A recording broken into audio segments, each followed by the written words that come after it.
뉴스 정면 승부. 이동형의 뉴스 정면 승부.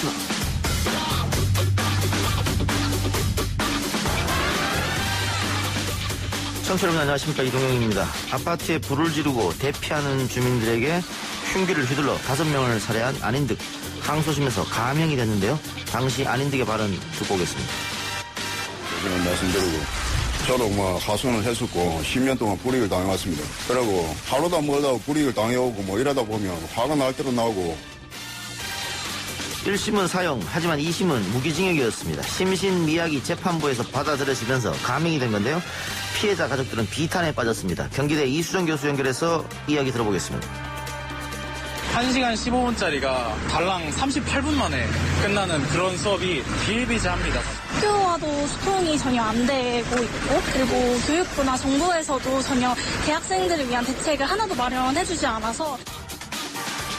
등록금 반환에 대한 대학생들의 입장 들어봤습니다. 2,600명의 학생들 집단 소송도 계획 중인데요. 이 소송을 이끌고 있는 전국 대학생 네트워크 전다현 공동의장 2부에서 만나보겠습니다. 울턴 전 보좌관의 회고로 그것이 일어난 방이 예정대로 온라인과 오프라인에서 판매가 시작됐습니다. 미국의 최대 온라인 상거래 업체인 아마존에서는 판매가 시작되면서 베스트셀러 1위에 올랐습니다. 볼턴 회고록 출간과 동시에 베스트셀러에 올랐습니다만 우리 정부와 외교가에서는 거짓이라는 평가도 많습니다.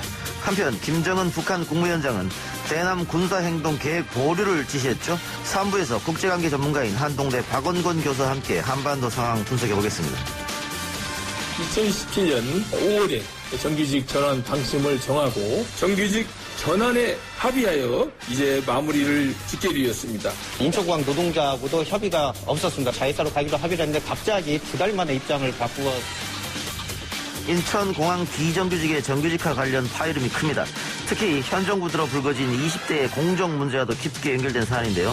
4부 830 정치 토크에서 관련 이야기 나눠보겠습니다. 6월 24일 수요일 이동의 뉴스 정면 승부 시작합니다.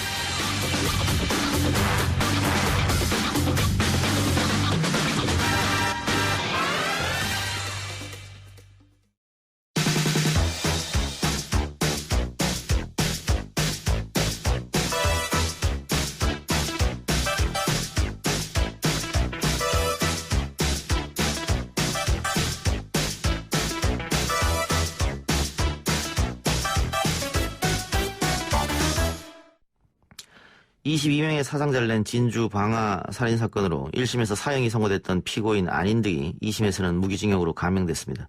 재판부는 범행 당시 심신미약 상태였다고 판단한 건데요. 관련해서 전문가와 함께 이야기 나눠봅니다. 이수정 교수 모셨습니다. 교수님 나와 계십니까? 네, 안녕하세요. 예. 자, 22명의 사상자가 발생한 사건입니다. 사망자도 많고요. 1심에서는 사형이 선고됐고 2심에서는 감형이 됐는데 감형이 된 이유는 심신미약 인정된 거겠죠? 네. 예. 네. 지금 그런데 그 유족이나 이런 분들은 조현병 등을 앓고 있는 것은 맞으나 과연 안인득이 범행 당시 상태가 심신미약이었느냐 그건 아닌 거 아니냐 이런 주장을 하고 있단 말이죠. 네. 어떻게 보십니까? 아마도 그런 부분을 인정을 했기 때문에 1심에서 사형이 나왔던 것으로 심신미약이 인정이 안 됐던 것으로 제가 기억을 하는 것 같은데요. 예. 그런 이제 이유는 당시에 그 사건의 그 범행의 어떤 특이성 이런 것들이 심신미약 상태에서는 본인이 이제 그 뛰쳐나오는 사람들 중에 목표로 삼은 사람을 선명하게 골라서 지금 사망에 이르게 한 거잖아요. 예. 그런 종류의 합리적인, 어떻게 보면 이게 합리적이라고 얘기해서 좀 이상하긴 한데, 예. 분명한 목적을 가진 이런 행위들을 하기가, 선별적으로 하기가 무지하게 어렵다. 이렇게 이제 판단을 하고, 정신 상태는 조현병이 있다고 보이나, 문제는 조현병이 범행 당시에 그런 이제 범죄 행위의 여러 가지 취약 요인을 판단력에 미비나 이런 문제를 일으켰느냐. 예. 행동 통제를 못하게 된다거나 이런 종류의 이제 문제를 일으켰느냐가 이제 문제가 됐던 예. 거거든요. 그래서 1심에서는 조현병이 있다 하여 지금 이제 그야말로 무슨 뭐 무계획적인 우발적인 행위로는 보이지 않는다. 예. 상당히 계획적이고 뭐 목표한 희생자들만 공격을 한 이런 이제 계획적인 행위, 이성적인 판단을 여전히 할 수 있었던 순간이었다면 그 부분에 대해서 그런 행동에 대해서 형사 책임을 묻겠다 이렇게 판단이 나온 거고요. 예. 지금 항소심에서는 그렇지 않다. 그 당시에 심신 미약 상태였다. 이렇게 이제 판단을 한 것으로 보입니다. 예. 그러니까는 지금 2심 재판부는 범죄 행위 시에 사물을 변병할 능력이나 의사결정 능력이 없었다 이렇게 봐서 감형을 했다는 건데. 네. 근데 검찰이나 유족들의 말은 교수님 말처럼 범행 당시에 일단 방어를 하고 나오는 사람들을 향해서 목이나 머리 등 급소만 찔렀는데 이게 어떻게 이게 사물을 변병할 능력이 없고 의사결정 능력이 저하된 거겠느냐 이렇게 반발을 한다는 거지 않습니까? 네, 그렇습니다. 그러면 이게 대법원 가서도 상당히 다툼의 여지가 있겠습니다. 네, 상당히 다툼의 여지가 있고요. 예. 일단은 이제 사형 선고가 나는 케이스가 일반적으로 이제 인명피해를 한 3명 정도 이상 내면, 절반 차이 없이 다 사형 선고가 지금까지 나왔었는데, 예. 문제는 5명을 이제 살해했는데, 예. 사형 선고가 나오지 않는 이제 초유의 사태가 벌어질 수도 있겠다. 이제 이런 부분이 뭐 형사정책을 하시는 분들도 아마 예의주시하는 그런 사건이 될 것으로 보입니다. 예. 근데 우리가 사실상 사형 폐지국가 아니겠습니까? 네네. 그러면 사형이랑 무기징역이랑 어떤 차이가 있죠? 그러니까 종신형이 만약에 있으면은 예.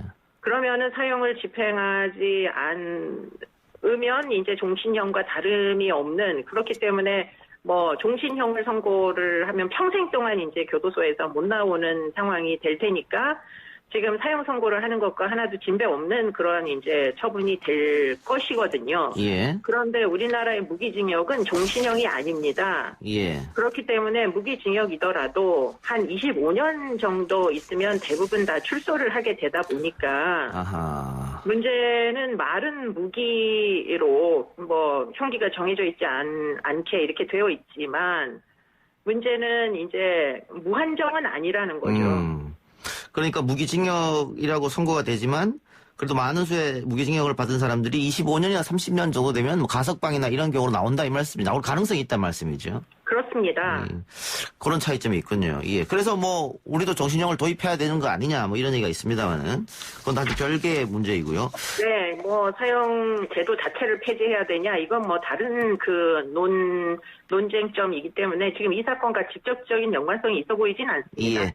지금 대검찰청 소속의 심리분석가는 심신미약을 인정하면 안 된다는 입장이고 치료감호소 전문의는 심신미약을 인정해야 된다는 입장이고 네. 예, 이렇게 갈렸는데 이렇게 엇갈린 의견 차이는 어디에서 나온다고 보십니까? 그러니까 결국은 범행 당시의 정신 상태를 어떻게 이제 감정을 했느냐가 그 다툼이 있는 건데요. 조현병을 앓고 있는 건 다들 인정하는 것이고요. 네, 조현병이 있다 하여 지금 이제 범행 당시의 정신 상태가 뭐 환각이나 환청 증상이 있어서 거의 뭐 의사결정 능력이 없는 이런 상태로 지금 특정 그 피해자들을 사망에 이르게 한 게 아니다 보니까 지금 제가 볼 때는 만약에 영미권 국가 같으면 조현병이 있더라도 형사 책임을 물을 만한 지금 케이스라는 거죠. 그런데 이제 우리나라의 경우에는 지금 그런 전례들이 많지가 않고 예. 지금 또 이제 그 정신병 또는 정신질환에 대해서는 굉장히 그 보호주의적인 이런 입장들을 이제 취하다 보니까 예. 사형 선고를 과연 이제 조현병 환자에게 할 수 있느냐. 이게 이제 결국은 재판부의 고민이었던 걸로 보입니다. 예, 예.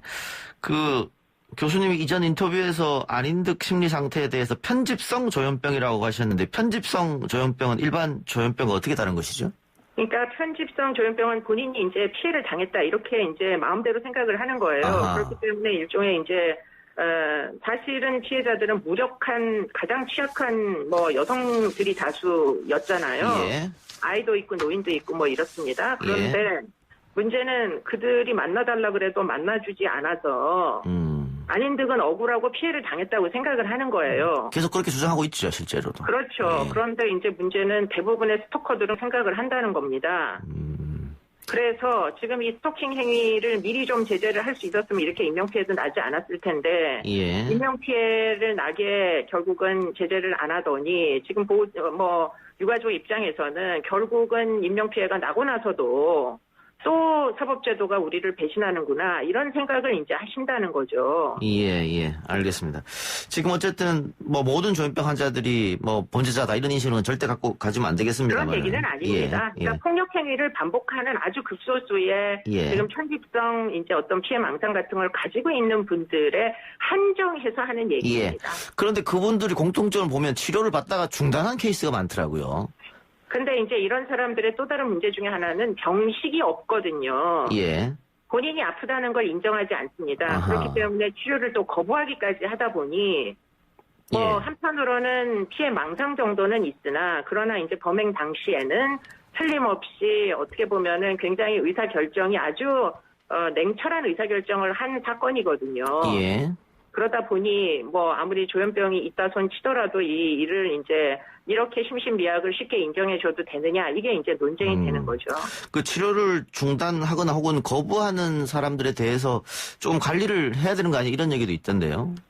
네, 그래서 이제 치료감호법에 보면은 지금 이제 치료를 집행할 수 있도록 되어 있고요. 그러니까 정신건강 복지법에도 지금 이제 지자체의 장이 강제 치료를 명령할 수 있도록 이렇게 이제 조치를 취하고 있습니다. 그런데 문제는 이분은 그 어떤 조치도 제대로 집행이 안 된 채 범행으로 이어졌다는 거죠. 예. 어쨌든 여론에서는 심신미약 상태일 경우에 감형한다는 조항은 폐지해야 된다 이런 얘기가 많은데 또 전문가들은 무작정 폐지해서 좋은 건 아니다 이런 주장을 많이 하더라고요. 교수님 여기에 대해서는 어떻게 생각하세요? 네, 정말로 의사결정 능력에 문제가 있는 분들이 계시거든요. 예. 그래서 그냥 거의 정신을 잃다시피 한 상황에서 흉기를 막 이렇게 무차별적으로 휘두른다거나 이런 분들도 가끔 이제 있습니다. 그런 사건이. 예. 그런 경우에까지 마치 계획적으로 치밀하게 사건을 벌인 것처럼 이렇게 처벌을 하면 안 되겠길래 지금 이 심신미약은 범행 당시에 어떤 이제 생각을 벌렸느냐를 보고 따져야 된다 이런 이제 논거인 거죠. 예. 알겠습니다. 그리고 아까 교수님 잠깐 언급하셨던 이 스토킹에 대해서 이 지금 우리의 법으로는 스토킹을 했다고 해서 강력하게 처벌할 수 있는 법이 없기 때문에 이게 쌓이면 결국은 대형 범죄로 이어지는 경우가 많더라고요. 특히 여성에 대해서 스토킹을 하다가 접근 금지를 받았음에도 불구하고 나중에는 살인으로 이어지는. 그래서 다양하게 입법을 해야 된다라고 주장하고 있고 몇몇 의원들이 안을 내기도 합니다만 잘 통과가 되지 않는 것 같아요. 네, 근데 이제 지금 21대 국회에서는 비교적 지금 여러 의원들이 지금 의원 입법을 하기 위해서 활발하게 토론하고 계시고요. 예. 그래서 이번만큼은 스토킹 방지법이 이제 무조건 구애자 모두를 처벌하겠다 이런 게 아니고요. 예. 상습적으로 아닌 듯 같은 이제 행위를 하는 이유 없이 사귀지도 않는데 사귄다고 주장을 하면서 마구 이제 여성들을 쫓아다니거나 아니면은 파트너 관계에 있던 사람이 헤어지고 나서도 포기를 못하고서는 위협을 한다거나 이런 이제 아주 제한된 경우에는 상습 스토킹에 대해서는 엄벌을 하겠다 하는 이제 법안을 지금 현재 여러 의원들이 만들고 있는 것으로 알고 있습니다. 예. 이번엔 좀 통과됐으면 그런 바람이네요. 알겠습니다. 교수님 오늘 말씀 고맙습니다. 네, 고맙습니다. 예, 지금까지 경기대학교 범죄심리학과 이수정 교수였습니다. 1부 순서 마치고요. 2부 기자 언박싱 아주경제 김태현 기자와 돌아오겠습니다.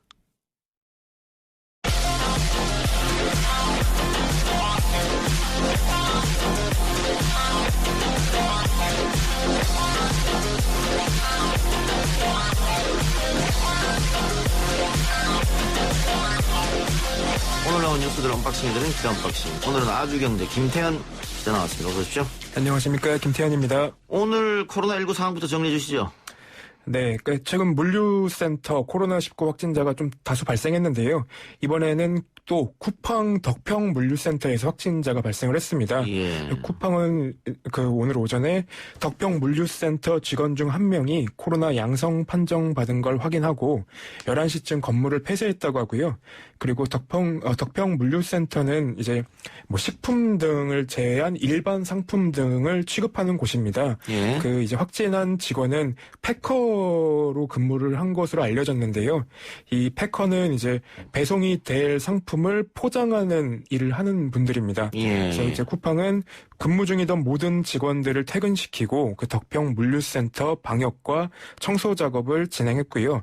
그 출근을 준비 중이던 직원에게는 문자 메시지를 보내서 회사 승인 없이 어떤 시설로도 출근하지 말라고 통보했다고 알려졌습니다. 예. 지금 오늘 신규 확진자가 51명, 해외 유입이 20명, 지역 감염이 31명인데 네. 지역 감염자 숫자가 좀처럼 줄어들고 있지 않습니다. 네, 그래서 뭐 식당이나 뭐 주점 등에 대해서 정부가 그 대책을 발표를 했는데요. 그러니까 식당과 주점 등을 고리로 그 코로나19가 확산이 하고 있는 상황에 대응하기 위해서 정부가 음식점에 대한 방역 관리 방안을 좀 구체적으로 이제 발표를 했습니다. 예. 보면은 우선 사람들이 그 좁은 공간에서 밀집해서 식사를 하지 않도록 하기 위해 식사 시간 2부제와 5개 영업 그리고 음식 배달 포장 등을 활성화하기로 했습니다. 식사 시간 2부제는 뭡니까? 점심 시간을 예전처럼 뭐 12시에서 1시까지 이런 게 아니고 나눠서 한다는 뜻입니까? 네, 식당 운영을 함에 있어서 조금 사람들이 몰리는 시간에 시간을 좀 쪼개서 사람들이 떨어져 앉게 만들자 뭐 이런 취지인 것 같습니다. 그 손님이 아무리 많이 와도 네. 2부제를 하기 때문에 더 이상 받을 수 없습니다. 이런 식으로? 네, 그렇게 가는 것 같습니다.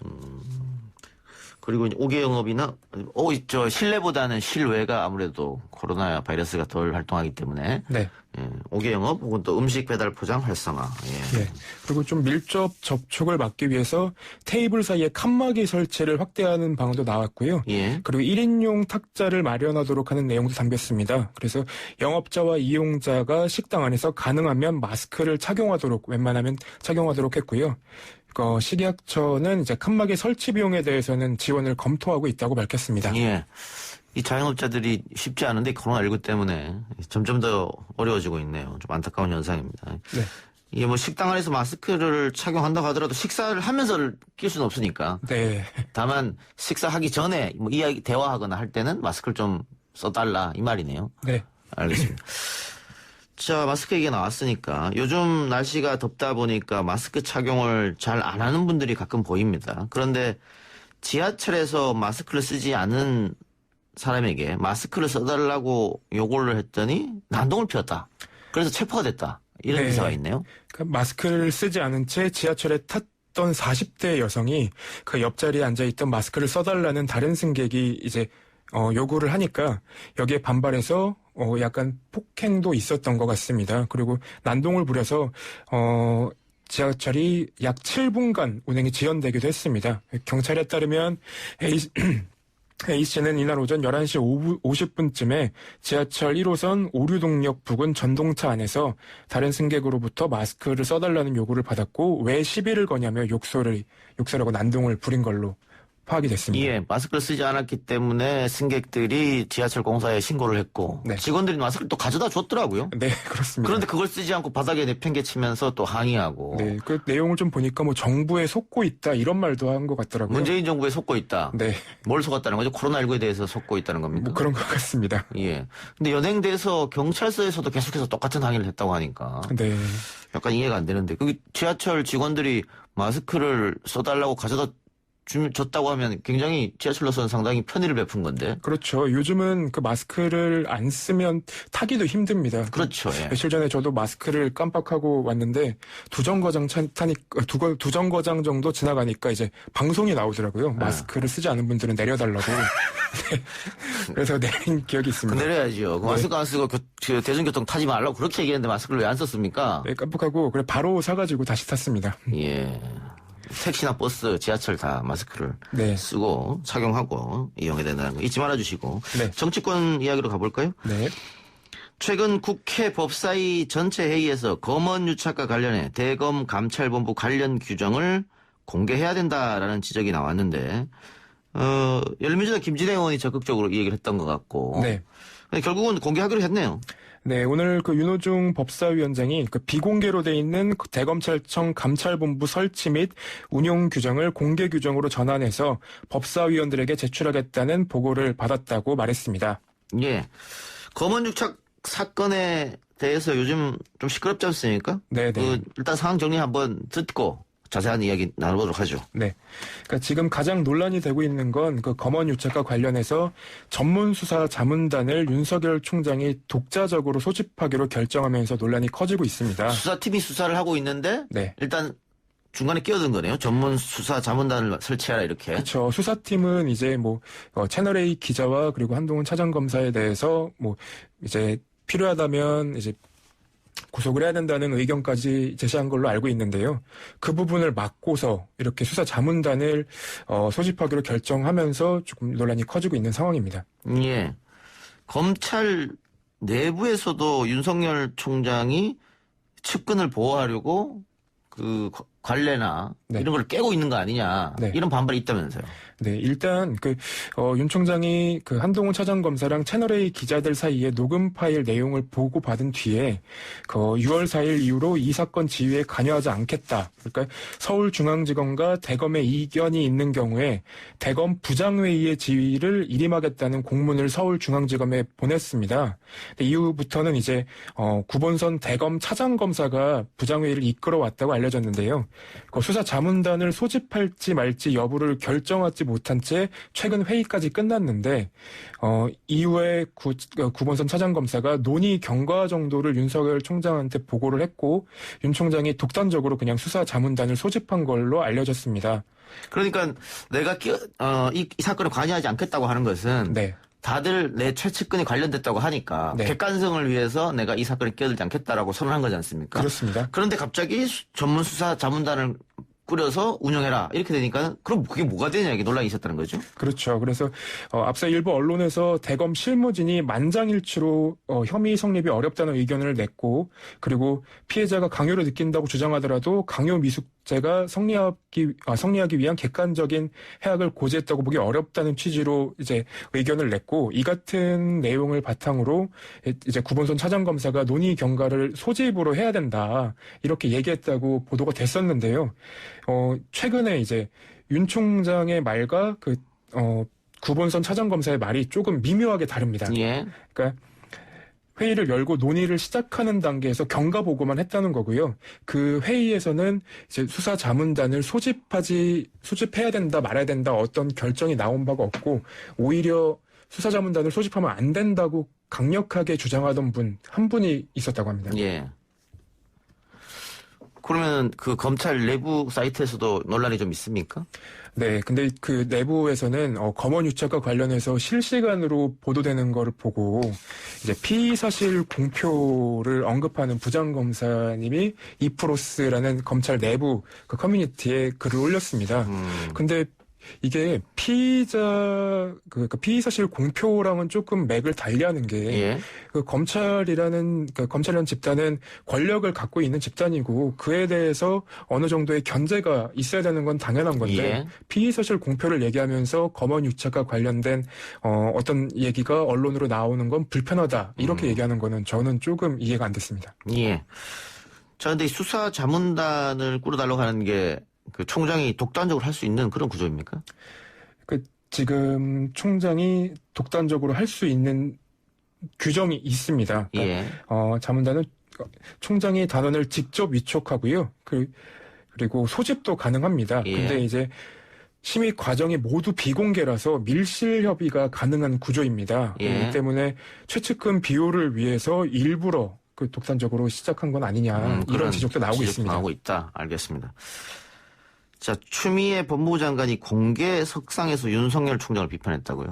네, 추미애 장관은 오늘 오전 경기 과천청사 대회의실에서 열린 제57회 법의 날 정보포상 전수식 축사에서 자기 편의적으로 조직을 이끌어가기 위해 법기술을 벌이고 있어 대단히 유감이라고 윤 총장을 비판했습니다. 그러니까 이와 더불어서 제대로 법치를 하기 위해서 제가 하는 일은 가장 불신을 많이 받고 있는 검찰개혁이라고 강조를 하기도 했습니다.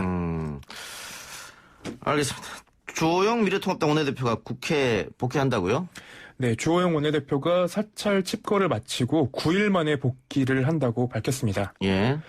직거를 하면서 그 언론과 굉장히 많은 인터뷰를 했더라고요. 예. 근데 보면은 일단은 김태년 민주당 원내대표랑 얘기를 나눈 것들이 뭐가 있었는지 말을 했는데 예. 그 주호영 원내대표의 말을 종합해 보면 새로운 제안은 하나도 없었고 단순히 나라를 위해 계속 동참해달라고만 했다라는 얘기를 했습니다. 예. 그리고 네, 일부 이제 언론과의 인터뷰에서 한 내용들을 좀 더 보면 한명숙 사건을 언급하면서 민주주의 이름으로 민주주의를 파괴하는 것 아니냐 이런 말도 했더라고요. 그러면 여권에서 한명숙 구하게 하려고 일부러 한명숙 사건을 다시 재조명하는 거 아니냐 뭐 이런 얘기입니까? 네, 그런 취지의 말 같습니다. 예. 자, 그런데 결론은 법사위를 돌려줘야 국회로 온다는 얘기인데 네. 민주당이 그런 선택을 하려면 만무하고 네. 18대 0으로 되는 겁니까? 어떻게 되는 겁니까? 그 18대 0으로 해라 이렇게 주호영 원내대표는 얘기를 했는데 네. 여기에 조금 보탠 말이 법사위를 법제위와 사법위로 나눠서 둘로 나눠서 이제 운영을 하자 이런 말도 했더라고요. 알겠습니다. 자, 노무현 재단 대검의 재단 금융거래 들여다봤냐 이렇게 사실 확인을 해달라고 요청을 했죠. 네. 요청이 받아들여졌습니까? 네, 그 노무현 재단이 지난 23일, 그러니까 어제죠. 검찰청 전체를 관할하고 있는 대검찰청이 검찰 전체 조직 중 어느 곳에서 재단의 주거래 은행 계좌에 대해 금융거래 정보를 제공받은 사실이 있는지와 이에 따른 금융거래 정보 제공에 관한 통보 유예를 요청한 사실이 있는지 확인해 줄 것을 재요청했습니다. 그럼 아직 답은 안 온 상태네요. 네, 답은 아직 안 온 상태입니다. 근데 이거 지난번 작년인가요? 하여튼 총선 전에 유시민 노무현재단 이사장이 재단의 유튜브죠. 네. 알릴레오에서 내가 제보를 받았는데 검찰에서 내 계좌와 재단 계좌를 들여다봤다더라. 근데 당시에 검찰이 아니라 그랬거든요. 네, 그 당시에 굉장히 강한 워딩을 했습니다. 허위 사실이라고 했고요. 이건 예. 악의적이라고 얘기를 했었습니다. 예.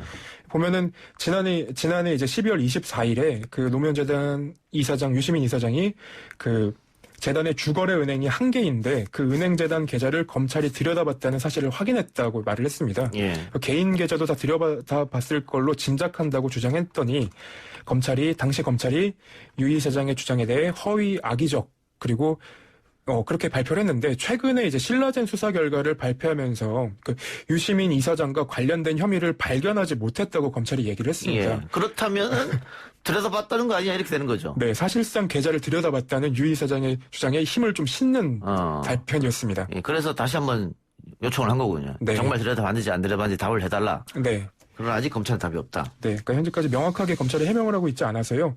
오히려 의혹은 커져가고 있는데 이제 조금 더 지켜봐야 될 것 같습니다. 예. 인천공항 정규직화 반대 국민청원이 15만 명을 돌파했네요. 이것도 설명이 좀 필요할 것 같습니다. 정규직화를 왜 반대하는가? 네, 그러니까 방송에 들어오기 전에 한 번 더 확인을 해보니까 거의 19만 명이 육박을 했더라고요. 예. 그러니까 청원 내용을 보면은 그 스펙을 쌓고 공부하는 취준생들은 물론 현직자들은 무슨 죄냐. 노력하는 이들의 자리를 뺏어서 그리고 정규직을 해주는 게 평등인가 이런 말을 하더라고요.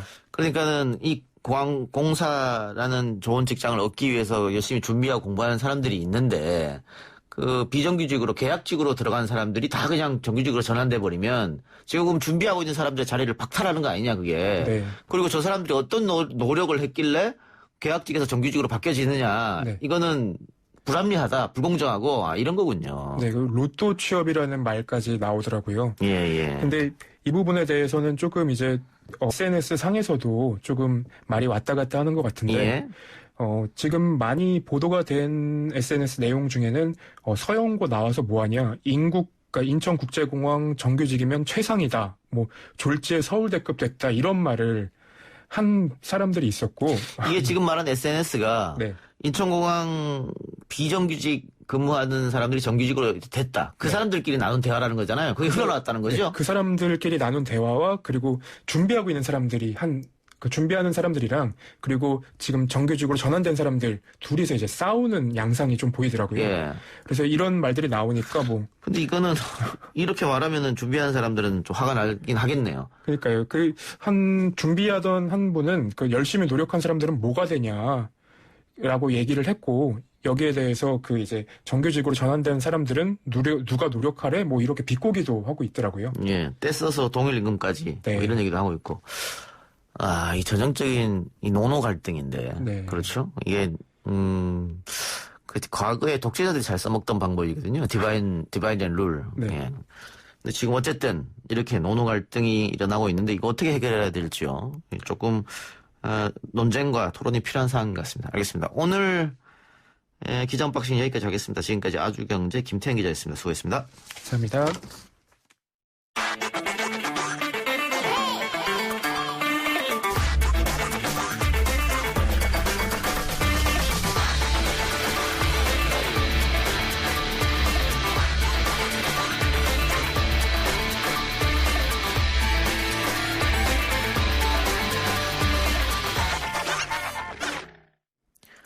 코로나19 사태로 대학생들이 등교도 하지 못하고 강의도 전면 온라인 강으로 진행되자 등록금을 일부 반환해달라는 요구를 하고 있습니다. 건국대학교와 한성대학교가 등록금 일부를 반환하겠다고 밝혔습니다만 반환 액수가 20만 원에서 30만 원 수준에 그치자 학생들은 턱없이 부족한 금액이라고 주장하고 있는데요. 결국 대학생 수천 명이 모여서 등록금 반환 소송까지 진행한다고 합니다. 등록금 반환 소송을 주도하는 전국 대학 학생회 네트워크 전다현 공동의장 연결해서 이야기 나눠보겠습니다. 의장님 나와 계십니까?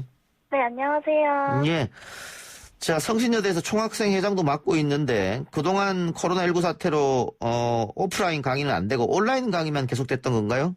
네, 일부 학과 수업을 제외하고는 거의 다 온라인 강의로 계속됐습니다. 예. 그럼 이제 곧 있으면 또 여름방학 아닙니까?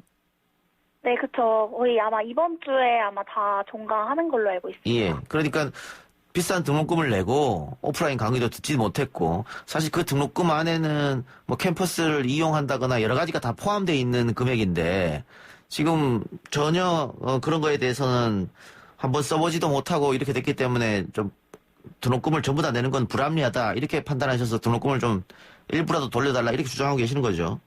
네, 그런 면도 많고요. 아무래도 강의의 질 부분이나 이런 문제도 많이 발생했고 온라인 강의로 대체가 되면서 그 대체되는 과정에서 학생들이 피해 본 게 다수가 존재하기 때문에 그런 부분을 이제 종합해서 종합적으로 등록금 반환을 해야 된다라고 저희가 요구하고 있습니다. 수업의 질이 어떻게 해서 조금 떨어졌다고 느끼신 겁니까? 온라인 강의 때? 일단 우선적으로 플랫폼 사용의 미숙이 1차적으로 있었다고 생각을 하고요. 예. 그 2차적으로는 우선 대학 수업이라는 것 자체가 이제 대면 상태에서 질문을 주고받고 또 실습 학과인 경우에는 직접 실습을 해야 되고 그렇죠. 그리고 1대1 실기 지도가 필요한 수업들이 있는데 이런 것들이 사실상 전혀 제대로 이루어지지 않고 그랬기 때문에 이제 수업의 질이 떨어졌다고 느낄 수밖에 없다고 생각을 합니다. 애초에 온라인 강의로 대체가 불가능한 강의들이 많이 있는데 이게 어쩔 수 없이 온라인 강의로 되다 보니까 학생들의 만족도가 굉장히 떨어져 가고 있고요. 그리고 또 3차로는 우선 등록금에 시설 비용이 포함되어 있는데 그런 부분을 학생들이 전혀 이용하지 못했잖아요. 그래서 그런 부분들이 있었다고 생각합니다. 예, 말씀하신 것처럼 예술 학과 같은 경우는 실기가 굉장히 필요한 과목인데 전혀 이루어지지 않았네요. 그런 부분이. 네, 그렇죠. 이제 예술학과 같은 경우는 또 문제가 있었던 게 이제 연습실을 대여해서 사용을 해야 되는데 학교에서 코로나19로 인해서 아예 대여 자체를 안 해주다 보니까 개인적으로 사비를 내서 연습생 비용이 또 들어갔다고 하더라고요. 그게 저희 학교 같은 경우는 200만 원 정도 추가적으로 이제 연습생 대관료가 들어갔다라고 이제 학생들이 이제 이야기를 하고 있습니다. 예. 근데 이게 어쨌든 법적으로는 반환할 필요가 없기 때문에 대학교에서는 지금 다 거부하고 있는 모양새인데 건국대학교와 한성대학교에서 반환을 해주겠다라고 하면서 내놓은 액수가 20만 원에서 30만 원 수준입니다. 그 학생들이 느끼기엔 턱없이 부족한 금액일 텐데 학생들이 지금 요구하고 있는 금액은 어느 정도 선입니까? 뭐 등록금의 50%라든가 뭐 100%라든가? 네, 일단 학생들을 대상으로 설문조사를 했을 때 가장 많이 나왔던 게 등록금에 비례하여 이제 반환을 해야 된다라고 했는데 구체적인 그 퍼센트를 보면 첫 번째가 50%가 가장 많았고요. 절반, 예. 네, 그 다음이 20%에서 30%는 반환을 해야 된다라는 의견이 그 뒤를 이뤘습니다. 최소한 30% 이상은 해줘야 된다는 이야기네요. 네, 그렇죠. 근데 지금 대학교 측 입장 들어보면은 전혀 지급할 생각이 없는 것 같아서 좀 걱정인데 그 환불 대신에 일부 학생에게 장학금을 주겠다 이런 얘기도 있던데요. 여기에 대해서는 어떻게 생각하세요? 일단 저희가 장학금에 대해서는 지속적으로 좀 비판의 목소리를 내고 있었는데요. 예. 장학금 같은 경우는 사실 등록금 환불이라는 거는 본인이 1학기에 냈던 등록금에 대한 환불 조치인 거잖아요. 예. 근데 장학금은 일단 명목이 등록금 환불이 아닐 뿐더러 기존에 뭐 특별 장학금을 형태로 지급됐던 학교들을 보면 굉장히 소액이거나 아니면 모든 학생들에게 다 돌아가지는 못하는 방식으로 장학금이 지급이 됐어요. 예. 그래서 저희는 장학금 지급은 진짜 실질적인 대책이 아니라는 입장입니다. 예.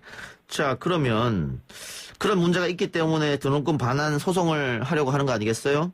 네, 그렇죠. 이게 지금 진행 사항을 좀 설명해 주시죠. 소송 진행 상황. 일단은 저희가 26일까지 등록금 소송 인단을 모집을 할 예정이고요. 예. 지금 한 2,400명 정도 학생들이 참여를 하고 있습니다. 예. 네, 집단 소송으로 할 예정이고 그 대상은 이제 해당 소속 학교인 대학교와 그리고 교육부가 될 예정입니다. 대학과 교육부. 네, 자, 그렇죠. 소송에 참여하려면 어떻게 해야 돼요? 소송에 참여하려면요, 이제 소송인단 신청서를 작성을 하시고, 저희가 소송 비용으로 10,000원을 걷고 있어요. 그래서 그 10,000원으로 집단 소송 비용을 충당을 하게 되는데, 본인 학적과 정보를 주시고, 이제 10,000원을 입금하면 자동으로 소송인단에 참여하실 수 있는 구조입니다. 예. 소송 비용은 어떻게 처리할 생각이십니까? 네, 방금 말씀드렸다시피 일단 저희가 지금 소속 변호사님들과 이제 협의를 마친 상황이고요. 예. 그 집단 소송으로 갈 거기 때문에 1인당 비용을 어느 정도 내므로써 이제 소송 비용을 충당할 생각입니다. 예. 아까 그 소송 대상이 각 대학교와 교육부라고 하셨잖아요. 네. 예, 교육부는 왜 들어간 거예요? 네, 1차적으로는 우선 대학에서 책임을 져야 하지만 2차적으로 교육부에서는 대학을 관할하고 관리할 책임이 있다고 생각을 합니다. 그런데 지금 코로나19 사태가 커졌을 때부터 단 한 번도 교육부는 제대로 된 지침이나 아니면 대학생에 대한 정책적인 마련을 하지도 않았고요. 그래서 전단에서 계속 요구를 했던 게 교육부에서 등록금 환불 관련해서 지침을 내려줘야 한다였는데 이런 부분도 교육부는 계속해서 책임을 회피하고 있습니다. 그래서 교육부도 책임이 분명하게 있다고 생각을 해서 교육부도 소송 대상으로 같이 넣을 생각입니다. 예, 교육부가 각 대학교에 좀 강제적인 권고를 좀 해달라 이 말씀이네요. 네, 그렇죠. 그 일부 학생들은 이 정부 예산으로 대학생들의 등록금 환불을 좀 해달라 이런 주장도 있던데요. 네, 그런 주장도 있는 걸로 저희가 파악하고 있고요. 그 부분에 대해서는 학생마다 의견이 많이 갈릴 수도 있다고 생각하는데 예. 일단 저희는 대학이 개별적으로 돈을 사용하든 또는 정부가 직접 세금을 투입해서 돈을 사용하든 어떤 형태이든 우선적으로 1차적으로는 등록금 반환이 이루어져야 한다 이렇게 보고 있고요. 그리고 교육부에서 일단 예산의 문제는 차치하더라도 그 전에 교육부에서 해야 할 일, 관할을 해서 이제 대학들을 감시해야 할 일들을 분명하게 제대로 하지 않았다고 생각을 해요. 그래서 이제 일단 그런 부분부터 책임을 져야 하지 않나라고 생각하고 있습니다. 예. 제가 그렇게 여쭤본 이유는 일단은 교육부에서는 등록금 환불 문제는 기본적으로 대학과 학생이 해결해야 될 사안이고 정부 예산을 써서 대학생들의 돈을 주는 방식은 전혀 고려하지 않고 있다. 이렇게 밝혔고요. 또 국민 여론이라는 게 있는데 국민 여론도 세금으로 대학생들 등록금 반환하는 것은 좀 무리가 있는 게 아니냐. 이런 여론이 많은 것 같아서 제가 한번 여쭤봤습니다. 네. 우선적으로는 저는 일단 교육부에서 그렇게 발언한 것 자체에 대해서는 굉장히 비판적으로 바라보고 있는데요. 그 이전에서도 교육부에 대학에 대한 관할을 해주고 대학생에 대한 이런 피해에 대한 대책을 마련해달라라고 주장을 했을 때 이제 교육부는 계속해서 이거는 개별 대학의 몫이다라고 말을 하고 있어요. 예. 근데 현장에서 실질적으로 보면 사실상 그게 아니거든요. 개별 대학들은 오히려 교육부에서 다른 지침을 내려주지 않아서 개별 대학에서 행동할 수 있는 것이 없다. 교육부의 지침을 굉장히 많이 따르는 경향이 있습니다. 네. 그런데 교육부에서는 그런 상황을 잘 알고 있음에도 불구하고 이 문제에 대해서는 단순히 개별 대학과 학생이 해결해야 될 사항이다라고 보는 것은 교육부에서 책임을 명백하게 회피하고 있는 게 아닌가 하는 생각을 하고 있습니다. 알겠습니다. 전대현 의장 저랑 지금 인터뷰하는 거 보니까 말씀을 굉장히 잘하시는데 왜 인터뷰 시간을 좀 줄여달라고 하셨어요? 제가 전화밖에 안 돼서 현장에 가지 못해서. 네. 예, 알겠습니다. 하여튼 오늘 말씀 잘 들었고 대학교 학생들 입장 잘 들었습니다. 고맙습니다. 네, 감사합니다. 예, 지금까지 전다현 전국 대학 학생회 네트워크 공동운영이었습니다. 1, 2부 순서 마치고 뉴스 듣고 6시 10분에 돌아오겠습니다. 글쎄 안 들려 들을 뉴스 없어 아무 뉴스도 귀에 들어오지 않아 듣고 또 들어도 들을 뉴스 없어 만드는 게 2%야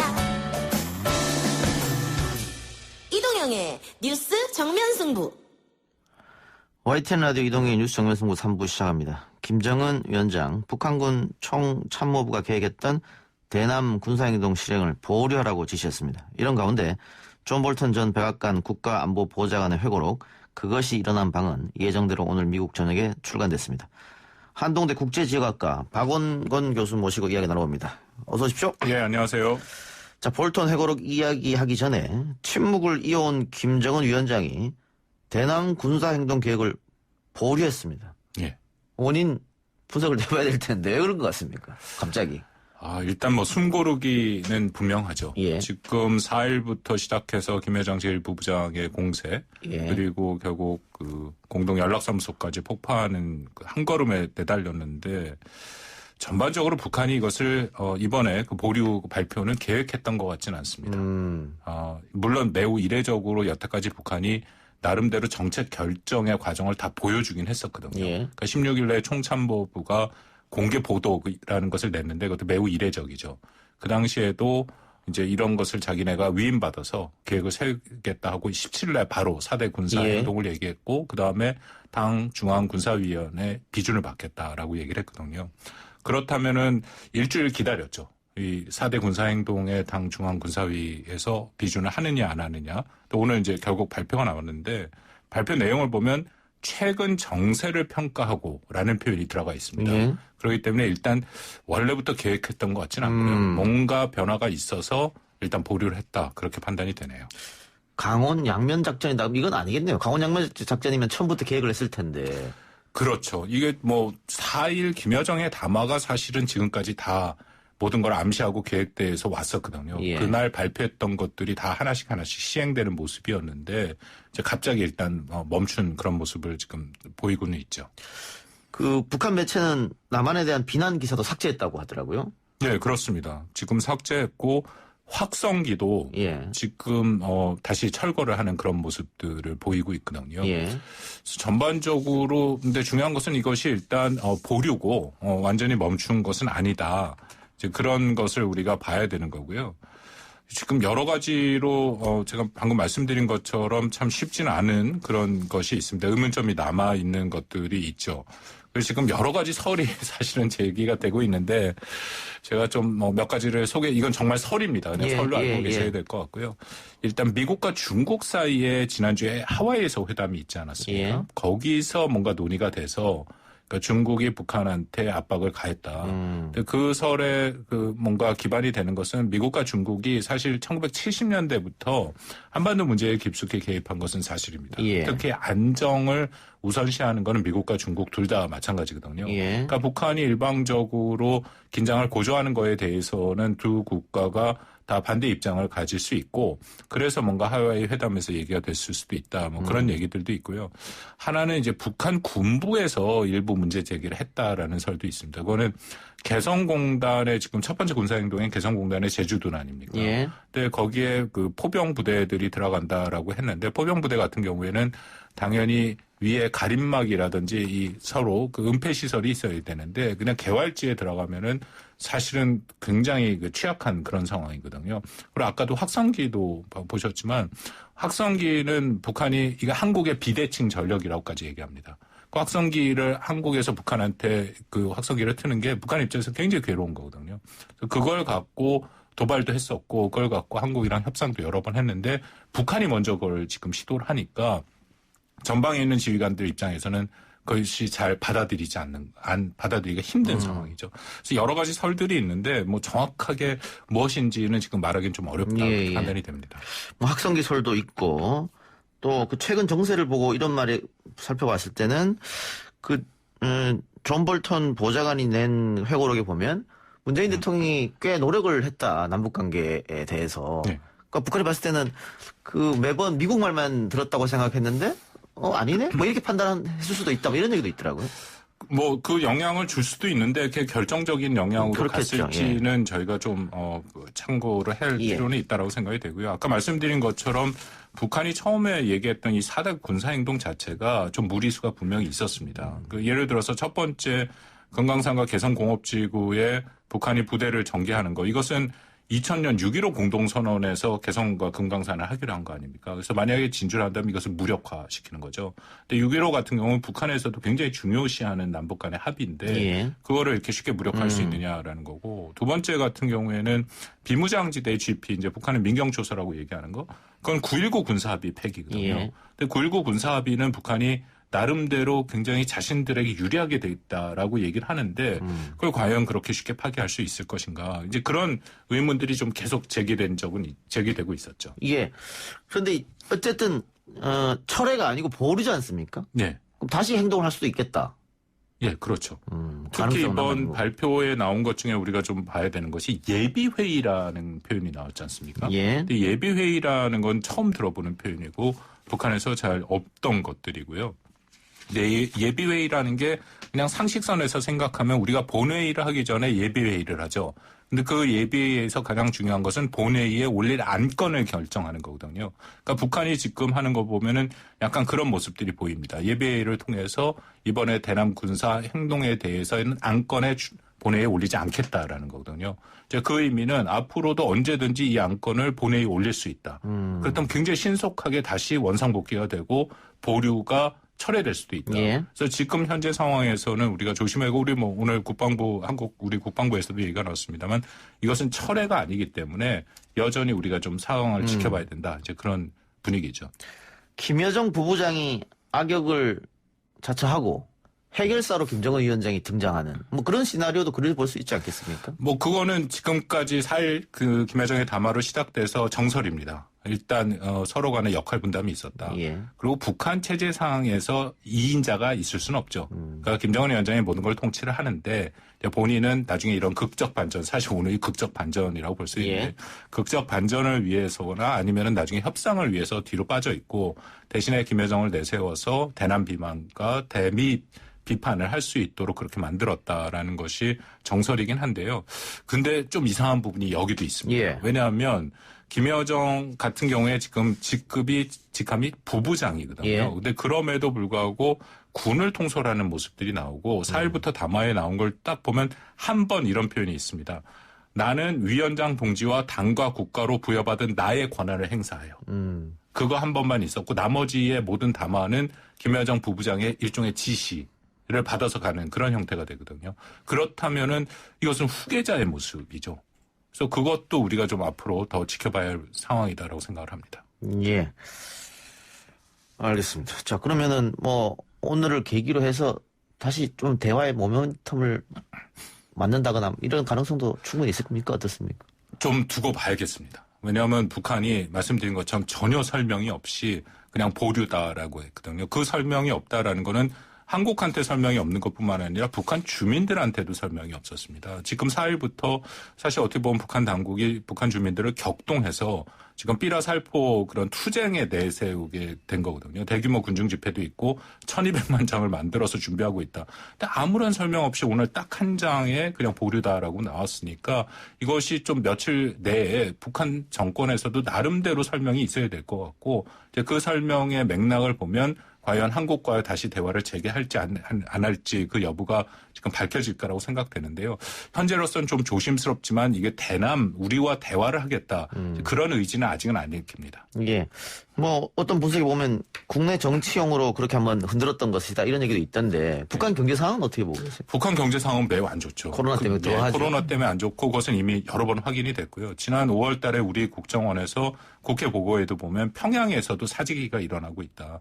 그리고 지금 김정은 위원장이 참여했던 당 정치국 회의에서도 보면 주요 안건이 평양 인민 생활의 보장입니다. 예. 그러니까 평양이라는 것은 모든 북한의 물자가 우선적으로 모이는 곳인데 그곳에서도 일단 물자가 좀 부족한 것이 분명히 있고 사재기가 있다라면은 전반적인 북한 경제가 매우 안 좋죠. 그래서 이번 공세에 대해서 대부분의 핵심적인 분석의 이유는 이런 거였습니까? 결국 북한이 지금 경제가 안 좋으니까 북한 사람들, 인민들의 생활이 어려워서 그 불만을 북한이 이제 외부로 돌린다. 이번에는 특히 남한 정부와 탈북민을 대상으로 했다. 이제 그런 분석들이 우선이 됐는데 지금 오늘의 이 보류로 인해서 그 분석도 좀 적실성을 우리가 조금 더 지켜봐야 되는 그런 상황에 돌입했다고 생각합니다. 예. 각종 매체 또 노동신문을 통해서 계속해서 남한에 대한 비난을 하고 이렇게 하겠다고 했는데 그걸 좀 뒤엎었기 때문에 예.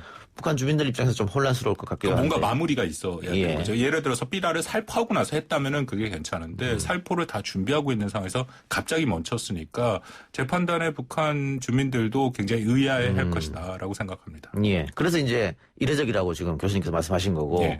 중앙일보에서 낸 그 중국이 북한에게 식량을 80만 톤 지원했다. 예. 이 보도는 또 한쪽에서 신빙성이 없다라는 얘기도 하고 있는데 교수님 어떻게 보겠어요? 뭐 그 가능성은 사실 확인이 좀 필요한데요. 그 처음에 북한이 4일부터 이런 공세를 시작을 할 때 중국과의 최소한의 의사소통은 있지 않았을까. 이제 그런 얘기들은 있었죠. 왜냐하면 5월 초에 김정은 위원장이 시진핑 주석한테 축전을 보냈습니다. 코로나19를 잘 극복한 거에 축하한다. 그리고 북한이 지금 경제적으로 굉장히 어려우니까 뭔가 중국과의 사전에 소통이 있어야 지금 이런 공세가 되지. 만약에 그렇지 않다면은 혹시라도 중국이 그나마의 지원을 막으면 굉장히 어렵다.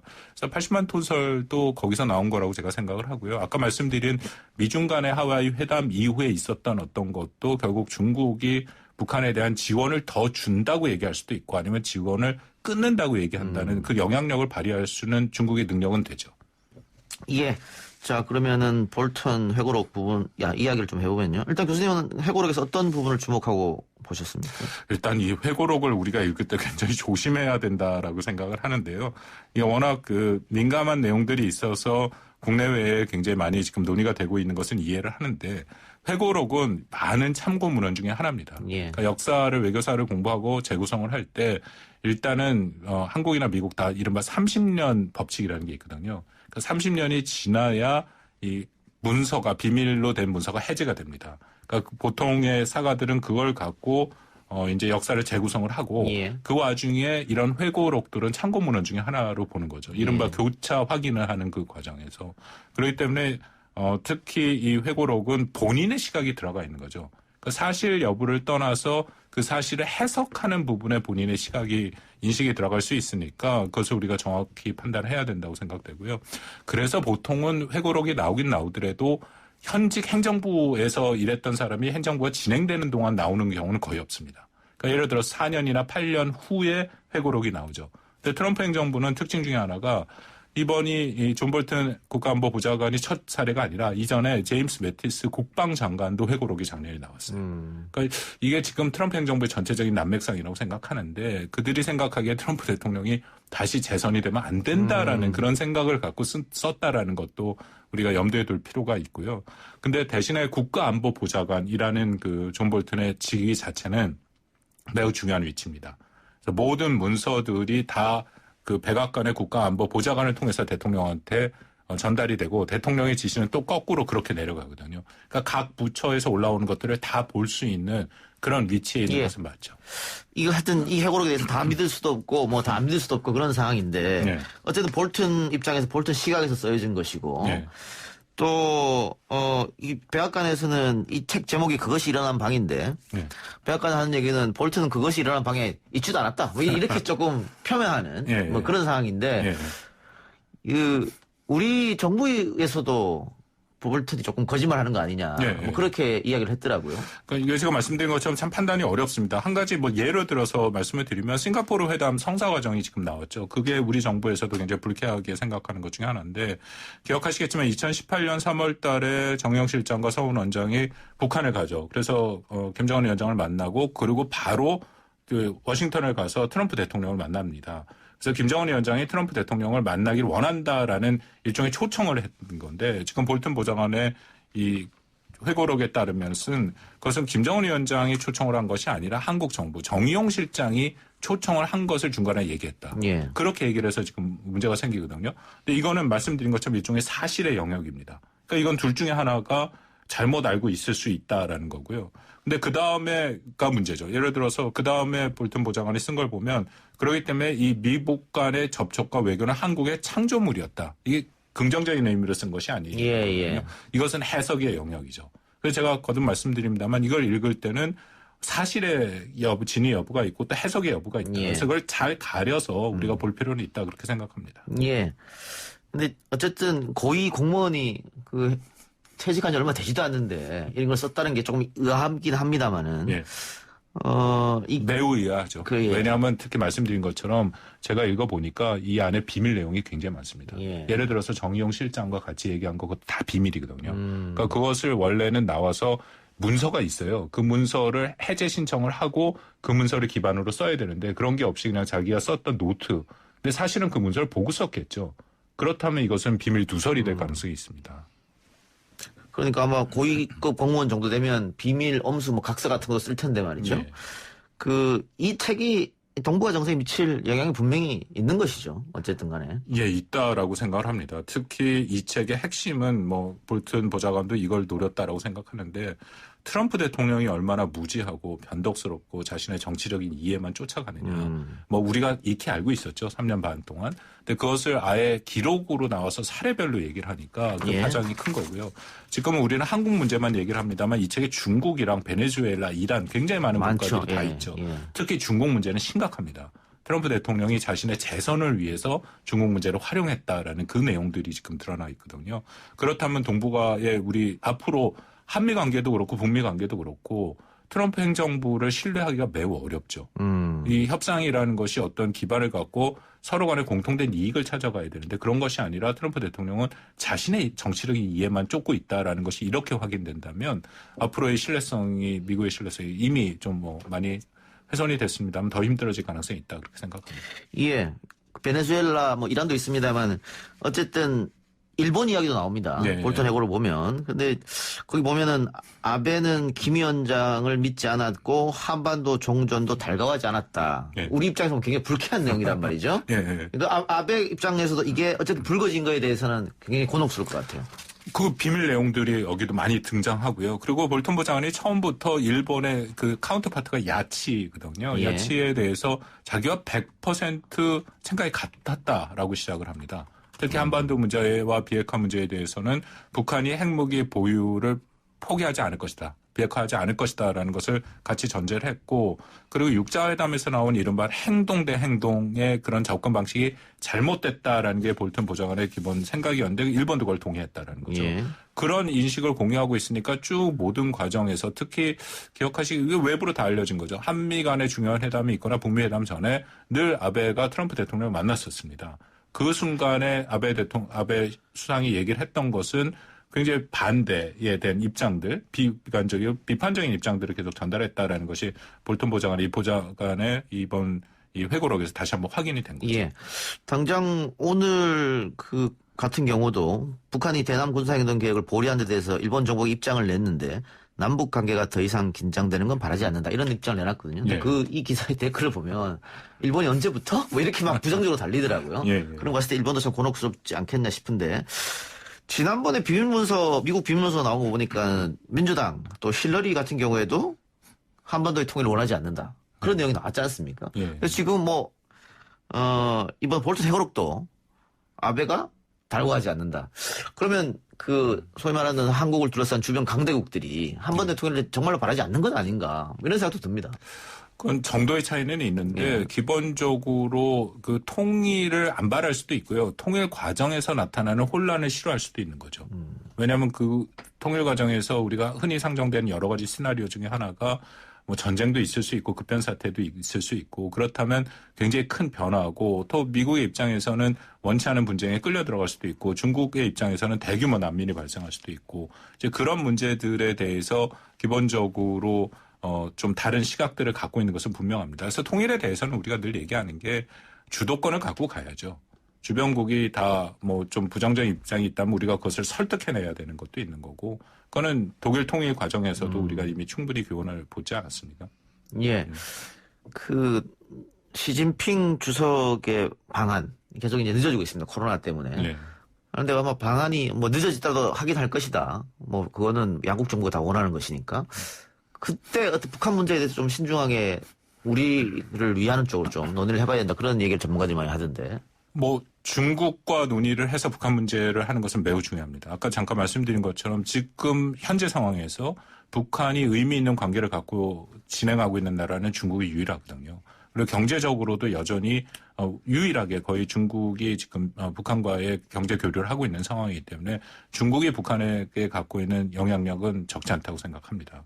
그렇기 때문에 지금 이런 위기의 상황에서는 우리도 사실 중국과 적극적으로 소통을 해서 한반도의 위기가 고조되는 것을 막아야 되는 거고요. 그 이후에도 한반도의 안정과 평화 프로세스, 뭐 대화를 위해서도 중국이 뭐 비핵화도 문제 마찬가지고요. 적극적인 역할을 수행하도록 하는 것이 중요하죠. 그런데 지금 걱정이 미국과 중국의 갈등이 심해지지 않습니까? 그렇다면은 중국의 입장에서는 더 북한을 감싸 안을 가능성이 매우 높고요. 그러면 점점 이게 어려워질 수 있는 거죠. 제가 중국 얘기 여쭤본 게 어쨌든 남북한 직접 대화는 상당 부분 어려울 테니까 상당 기간 동안. 네. 그렇다면 외교적으로 좀 활용할 방법이 없을까. 그래서 중국 얘기를 못 여쭤봤고 미국 같은 경우에도 지금 트럼프가 북한 문제 신경 쓸 여력이 없지 않습니까? 네. 그러면 우리는 어떤 전략을 세워야겠느냐. 북미 간에. 네.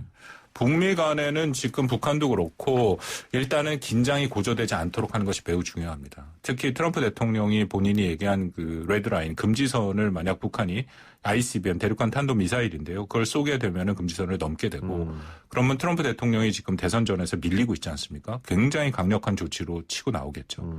그러면 2017년에 우리가 경험했던 한반도 긴장이 다시 고조될 수가 있어서 가장 중요한 것은 그 선까지 안 가도록 하는 것이고요. 그리고 이것은 조금 긴 호흡으로 봐야 됩니다. 왜냐하면 선거가 11월에 있는데 그 다음에 트럼프 대통령이 될지 아니면 조 바이든의 민주당 조 바이든이 될지 아직 모르는 거거든요. 그 이후에 어떻게 풀어나가야 될 것인지 이제 그런 것들에 대해서 한미가 협의를 하고 좀 특히 우리 정부 입장에서는 준비를 할 필요가 있겠죠. 지금 어쨌든 트럼프 대통령이 지지율에서 밀리고 있는 상황이지 않습니까? 네. 계속 이렇게 간다면은 정권을 뺏길 수도 있을 텐데 혹시 북한 문제를 자신의 선거에 활용한다거나 이용하려고 하는 생각도 분명히 있긴 있겠죠. 북한 문제를 이용할 수는 있는데 지금 트럼프 대통령의 기본적인 입장은 자신의 선거에서 북한이 호재로 쓰기보다는 악재가 되는 것을 막기를 원하죠. 그건 말씀드린 것처럼 금지선, 레드라인을 넘으면 이건 분명히 악재가 됩니다. 그리고 미국 선거가 한국 선거도 마찬가지지만 외교 정책이 유권자들한테 미치는 영향이 굉장히 제한되죠. 대부분 경제 문제, 실질적인 문제가 훨씬 더 중요하기 때문에 그렇지만 예를 들어서 ICBM 같은 걸 쏘는 건 그건 대단한 미국에 대한 본토 위협이 되니까 그것은 악재로 등장할 수는 있다. 그래서 뭐 일부에서 11월 전까지 지금 말씀하신 것처럼 트럼프 대통령이 뭔가 북한과 양보를 하고 뭔가 일종의 했던 깜짝 쇼를 할 가능성이 있지 않느냐 했는데 재판단에는 그럴 가능성은 지금 크지 않습니다. 더군다나 이제 바이든 후보한테 밀리고 있는 상황이기 때문에요. 예. 다시 북한 이야기 여쭤보면 김여정 부부장의 강력한 메시지가 나왔을 때 우리 청와대에서 지금까지 한 번도 없었었는데 이례적으로 강하게 성토를 했단 말이죠. 네. 그리고 우리 청와대의 메시지에 대해서 북한이 재비난하는 건지는 않고 애써 무시했단 말이에요. 네. 그것도 의도적이겠죠. 당연히 그 셈법이 있었겠죠. 예. 우리 같은 경우에는 그리고 김여정 부부장 같은 경우에는 당연히 뭐 우리 문 대통령을 비롯해서 그렇게 아주 거친 비난을 했었는데 그 위에 우리 정부를 비난을 했습니다. 그렇지만 말씀하신 걸 김여정이나 뭐 장금철이나 그렇게 개인이 담화를 낸 것은 아니고 그냥 노동신문을 통해서 비판을 해오긴 했죠. 그렇지만 그 비판의 수위도 전에 비해서는 굉장히 낮아졌어요. 그래서 이걸 우리가 어떻게 해석해야 되느냐. 예. 이건 또 뭐 여러 가지 해석이 가능하죠. 뭐 북한이 우리가 세게 나가니까 오히려 물러났다 그렇게 할 수도 있는 거고 아니면 북한 나름대로의 이 시간표가 있으니까 숨고르기를 하면서 가는 걸 수도 있다. 뭐 그거는 정확하게 지금 뭐 말하기는 좀 힘들다라고 생각합니다. 제가 청와대 메시지를 물어본 것은 내일이 또 6.25 70주년 대통령 연설이 예정돼 있으니까 대통령이 또 남북 관계에 대한 어떤 메시지를 내놓을 거란 말이죠. 그래 그 어떤 메시지를 내놓으면 또 북한은 거기에 대해서 어떻게 반응할지 그게 좀 궁금해서 여쭤봤어요. 제가 그 청와대에서 만약 연설문을 지금 초안을 작성한다면 굉장히 어려울 것 같습니다. 지금 북한의 의도를 저희가 모르잖아요. 근데 여기에 대해서 어떻게 갖고 나가야 될지를 굉장히 힘든데 대신에 저는 이런 것을 아마 제안할 것 같아요. 그럼 원칙으로 가야죠. 햇볕 정책 김대중 정부 때 많이 기억하시겠지만 3대 원칙이 있었습니다. 첫 번째가 무력 도발 불용 원칙이었고 순서가 있어요. 두 번째가 흡수 통일 배제, 세 번째가 남북 화해 협력이었거든요. 두 번째는 지금 별로 상관이 없으니까 그때 얘기했던 것처럼 무력 도발 불용한다. 절대 안 된다. 대신에 남북 화해 협력은 추구하겠다. 그 정도의 원칙으로 가는 것이 제일 낫지 않을까 그렇게 생각합니다. 알겠습니다. 오늘 인터뷰는 여기까지만 듣죠. 오늘 출연해서 고맙습니다. 네, 감사합니다. 지금까지 한동대 국제지구학과 박원건 교수였습니다.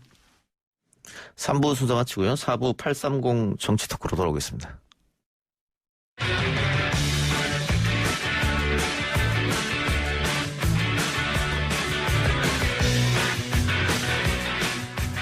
(830) 정치 토크 시간입니다.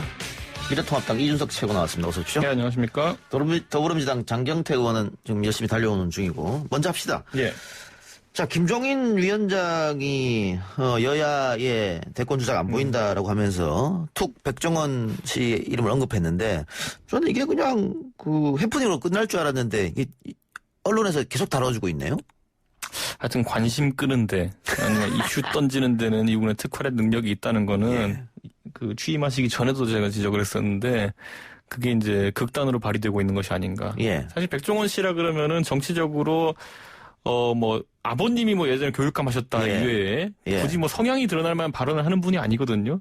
그리고 이분은 활발하게 방송활동 사업하고 이걸 기기 때문에 언급되는 것 자체가 좀 부담스러울 수도 있지만은 딱히 또 싫은 반응도 아니에요, 보면은. 의도하고 얘기했다고 보십니까? 의도를 했다기보다는 매기 효과라고 사람들이 얘기하기도 하지만은 기존의 대권 주자들에게 필요한 덕목이 무엇인가를 가리키는 것이 아닌가 이렇게 생각하거든요. 그러니까 지향하는 가리키는 지점이 뭔가를 봤을 때 백종원 씨의 특화된 능력이라면은 이제 소통 능력이라든지 아니면 아주 사안을 간결하게 표현하는 능력이라든지 이런 것일 텐데 그런 것들이 지금 보수 진영에 있는 대권 주자들은 좀 부족하다. 이 지적을 하는 것이 아닐까라는 생각하고 앞으로 이런 시험 과목을 몇 개 던질 겁니다. 김종인 비대위원장이.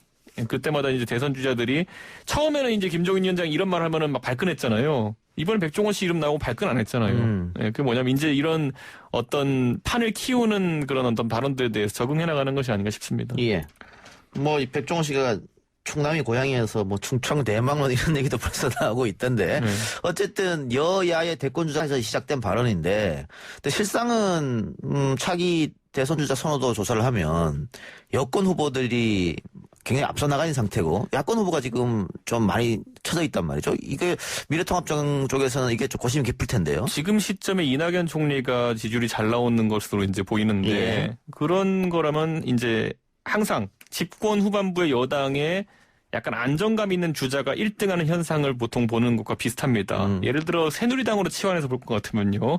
한 2015년 말 2016년 전에 그 파동 나기 전에 도장론 나기 전에 상황을 보면은 김무성 대표가 박근혜 대통령과 가까워졌다 멀어졌다 하면서 20% 중후반대 이제 대선 지지를 보였었거든요. 근데 그게 바로 대권으로 직행하는데 아무 도움이 안 됐습니다. 결국에는 박근혜 대통령과 어느 정도 각을 세우는 시점이 나면서 와르르 무너져 내렸거든요. 그러니까 당 대표를 하고 있다 아니면 총리를 하고 있다 이런 것들은 언론 노출도가 거의 압도적으로 높아지는 계기가 되기 때문에 국민들에게 각인되는 것이고 그런 면에서 저는 오히려 지금 시점에 여권에서 굳이 보자면은 원래 이제 그 정치인의 무덤이라고 할 수 있는 광역단체장 중에서 주목을 많이 받고 있는 이재명 지사의 어쨌든 그런 여론 주목도라는 것은 오히려 개인기에 가깝다. 그런데 이낙연 지사의 지금 수치 같은 경우에는 그 특수한 위치가 만들어준 수치다. 이 정도로 좀 보고 있습니다.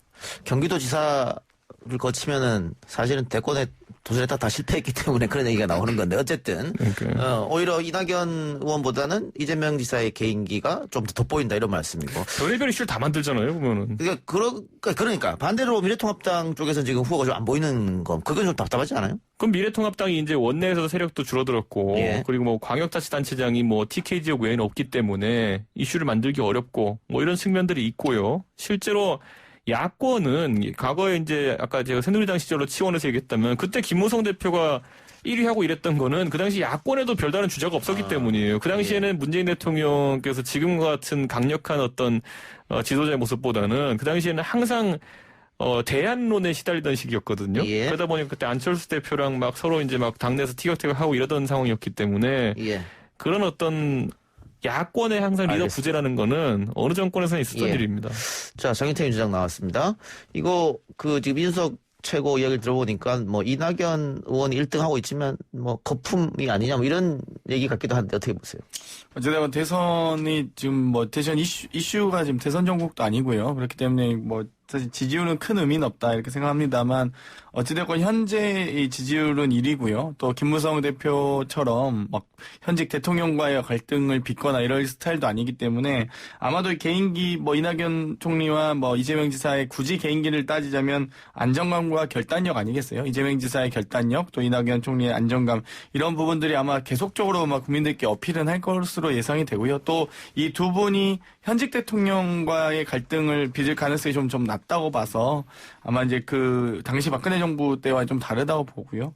그래서 아마 안정된 지지율을 좀 확보하면서 여당과 그러니까 여당인 더불어민주당과 문재인 정부가 아마 이제 잘 이 코로나 위기를 어떻게 극복하느냐가 아마 이분들의 또 앞으로의 대선 향보에도 좀 귀추가 주목될 수 있을 것 같습니다. 알겠습니다. 자, 본격적으로 오늘 주제를 이야기를 할 텐데 인천공항공사 직원들의 익명 채팅방에 올라온 내용이라면서 SNS에 퍼지고 있는 길이 하나 있는데 22살의 아르바이트로 들어와서 190만 원 벌다가 이번에 공항공사 정규직으로 간다. 연봉 5천만 원 뭐 소리 질러. 서울대 나오면 뭐 하냐. 뭐 이런 식의 글이 돌아가지고 이게 역차별 아니냐. 뭐 이렇게 해서 하면서 국민청원 게시판에도 지금 정규직화를 막아달라. 이런 국민청원까지 올라갔습니다. 그러면서 이게 공정과 정의를 주장했던 문재인 정부의 길이냐 해법이냐 이렇게 해서 정부를 성토하는 그런 것으로 이어지고 있는데 일단은 이 내용 두 분 다 아실 테니까 장경태 의원부터 말씀해 주시죠. 여기에 대해서. 일단은 문재인 대통령께서 공공부문 비정규직화를 또 비정규직을 정규직화하는 부분 또 동일 가치 노동을 동일 임금 원칙으로 바꾸는 부분에 대해서 이야기를 해왔습니다. 이런 분위기를 사회적 분위기로 또 조성해 가는 것이 대단히 중요하다 보고요. 또 한편으로는 코로나 경제 위기 속에서 계속적으로 이제 고용 조건들이 또 약화만 되어 가고 있는데 이제는 좀 이런 것들을 좀 정부 차원에서는 좀 막아줄 필요가 있다 이런 생각이 들고요. 또 대선 당시에 대통령 선거 당시에 심상정 의원이 정규직 고용 80%를 또 비정규직 없는 사회 만들기 등에 또 공약하기도 했고 또 유승민 후보 또한 공기업의 비정규직 채용 금지 및 비정규직 사용 총량제 도입 등의 또 동일노동 동일임금 원칙도 말씀하시면서 사실 더 강력한 또 비정규직 대책을 내놓았습니다. 그렇기 때문에 아마 이 공공 부분에서의 비정규직 제로 시대를 여는 부분에 대해서는 이견은 없을 것으로 예상이 됩니다.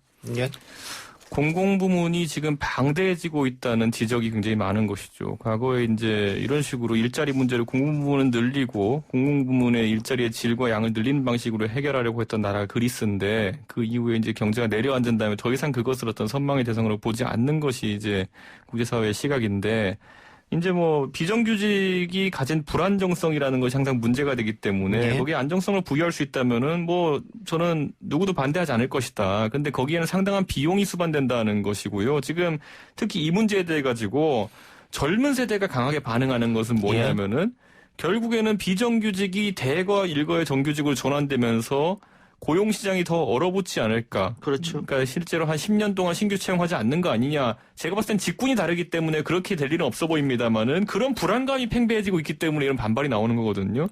저는 사실 이제 그 정부 측에서 이 정규직화라는 것을 하나의 테마로 내세워서 밀고 있는데 뭐 흔히 나오는 얘기지만은 고용 경직성, 고용 유연성 이런 측면을 봤을 때 아까 코로나 때문에 일자리가 줄어들고 경제가 어렵다라고 이제 장경태 의원이 언급했는데 보통 경제가 어려워지고 이제 뭐 일자리가 줄어들 위기에 되면은 기업이 지출을 줄이기 위해서 노력하는 것이 일반적인 사기업의 행태입니다. 공기업이라고 크게 다를 수는 없는 것이거든요. 그 어차피 나중에 국민 세금이 투입되기 때문에 만약 경영 실적이 안 좋으면은 영화 마션 이런 거 보면요. 화성의 주인공이 뚝 떨어져요. 근데 400일을 버텨야 돼요. 그러면 어떻게 하냐면요. 진짜 감자 한쪽을 3일 동안 나눠 먹는 거예요. 그런 식으로 버티는 게 생존 전략이라는 것이거든요. 코로나 위기에 있어가지고 우리가 국간을 어떻게 쓰느냐가 앞으로 여야 간의 첨예한 대립지점이 될 텐데 코로나 위기니까 국간을 더 활짝 열어젖히고 우리가 더 써야 된다라고 주장하는 거는 길게 버티기 위한 전략이라 보기 참 어렵다. 예. 이런 생각이 듭니다. 이건 윤석 최고 말처럼 2030 세대들이 이거 불공정한 거다. 비정규직이 정규직으로 일괄 전환되는 게 이렇게 표현할게요. 이 일자리가 만약에 비정규직이 정규직으로 이렇게 일거 전환될 거라는 암시라든지 예고가 있었잖아요. 그럼 이분들 뽑을 때 경쟁률이 이때 한 10배 됐을 겁니다. 그러니까 사전에 고지된 것과 나중에 정책적으로 큰 차이가 나는 판단들이 나왔을 때 저는 여기서 이제 불공정이다라고 청년들이 인식할 수 있는 지점이 있다. 이렇게 보는 거죠. 그래서 제가 정경태 의원한테 여쭙겠습니다. 불공정이라는 얘기가 나오고 있고 지금 조선일보는 뗐으면 정규직, 운 좋으면 정규직 이렇게 좀 조롱조로 지금 또 글을 쓰고 있어요. 그리고 비정규직에 들어간 사람들이 아무런 노력 없이 정규직으로 가서 월급을 많이 받고 지금 우리가 취업을 준비하고 있는 우리의 일자리를 뺏는 거 아니냐 이런 얘기 같아요. 이런 공정성에 대한 논란은 어떻게 보십니까? 지금 50% 비정규직과 50% 정규직이 있을 때 100% 정규직 하는 거거든요. 그러니까 소위 좋은 일자리를 좀 늘려나가는 과정인 겁니다. 그리고 지금 청년들의 취업 일자리 취업 기회를 줄인다고 하는데 비정규직에 열악한 17년 차 돼도 이렇게 임금 250만, 월급 250만 원밖에 못 받는 이런 안 좋은 일자리를 가기 위해서 청년들이 고생하고 노력하고 있는 게 아니거든요. 그렇기 때문에 앞으로 좋은 일자리를 더 총량으로 늘려나간다고 생각해 주셨으면 좋겠고요. 저는 이준석 최고께서 계속 이제 기업 논리를 얘기할 때 경제가 어려우면은 노동 조건이 열악하게 만들어야 되고 또 예를 들면 외국계 기업과의 어떤 경쟁에서는 또 국산을 또 이용해 줬으면 좋겠고 또 정부가 항상 투자할 때는 대기업과 산업 위주로 해야 된다 이런 기업 논리들이 있어요. 기업이 만들어 놓은.